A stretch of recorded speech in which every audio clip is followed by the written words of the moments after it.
Troisième ronde entre Pharaon et Moshe Rabbeinu, ou plutôt entre Pharaon et Akadosh Baruch Hu. Pharaon, à la tête dure, ou plutôt à le cœur dur, ne veut pas admettre et ne veut surtout pas laisser partir les béné Israël servir Akadosh Baruch Hu. À peine ils viennent de se relever de la plaie du sang et des grenouilles, ils essayent de retrouver un calme au sein de l'Égypte, et une troisième plaie qui surgira cette fois-ci sans mise en garde, sans avertissement, la plaie des poux. Cette plaie sera accomplie par l'intermédiaire de Aaron et non pas par Moshe, car encore une fois, Moshe a un rôle, un devoir de reconnaissance d'Akaratatov. En effet, cette plaie qui sera réalisée par l'intermédiaire du sable, ce sable qui a rendu service à Moshe Rabbeinu lorsqu'il a tué l'Égyptien, ce sable a permis à Moshe Rabbeinu de recouvrir l'Égyptien. Donc c'est Aaron qui va frapper sur le sable et d'un coup tout le sable et toute la poussière d'Égypte va se lever comme un nuage épais, va se transformer en poux. Alors des poux habituellement c'est tout petit, et cette fois-ci ce sont des poux énormes qui auront la taille d'à peu près d'un œuf. Imaginez un œuf, un poux la taille d'un œuf. Et le Midrash dit qu'il y avait 14 sortes de poux.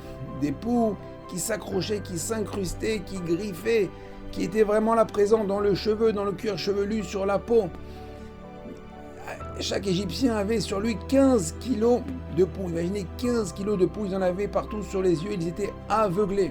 Demandez à une mère qui a un enfant ou deux, d'accord, qui a des poux, des landes, combien de temps ça lui prend pour vérifier chaque poux, combien c'est horrible de passer les cheveux au peigne fin et la petite fille qui subit. Alors imaginez 15 kilos de poux, comment ça doit être terrible. Et ça gratte, ils essayent de se gratter, mais il y a des endroits qui ne peuvent pas accéder le dos, donc chacun, ils étaient à la queue leu, chacun gratte le dos de l'autre.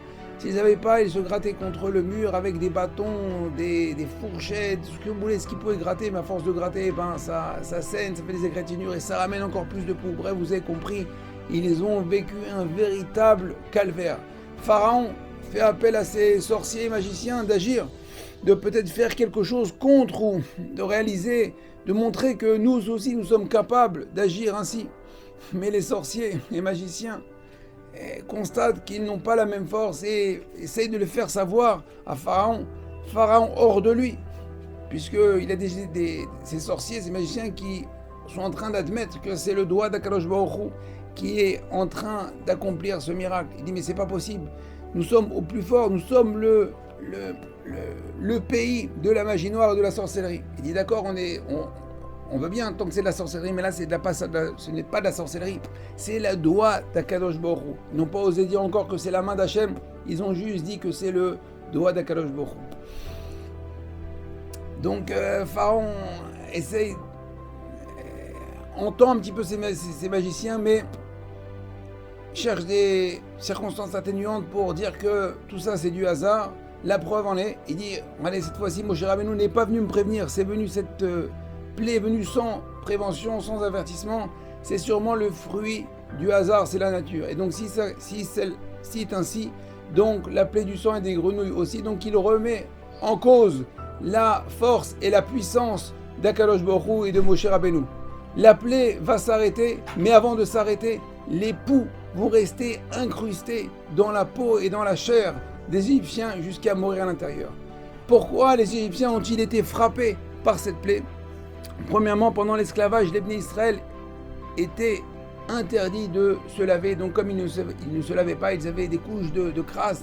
Et donc cette crasse avait créé donc des poux. Donc les béné Israël étaient pouilleux à cette époque-là. Deuxième raison, c'est que les Égyptiens forçaient les béné Israël à balayer tout le sable et la poussière des rues d'Égypte. Donc cette fois-ci, la poussière et les rues d'Égypte vont être transformées en poux. Du coup, il n'y aura plus de poussière et de sable à balayer. Donc les béné Israël bénéficieront à ce moment-là, pendant cette plaie, d'une semaine de congé payé. On a fini avec la plaie des poux. On se retrouve très bientôt pour la 4e. Attention, elle est terrifiante. À très bientôt. Kol Tov.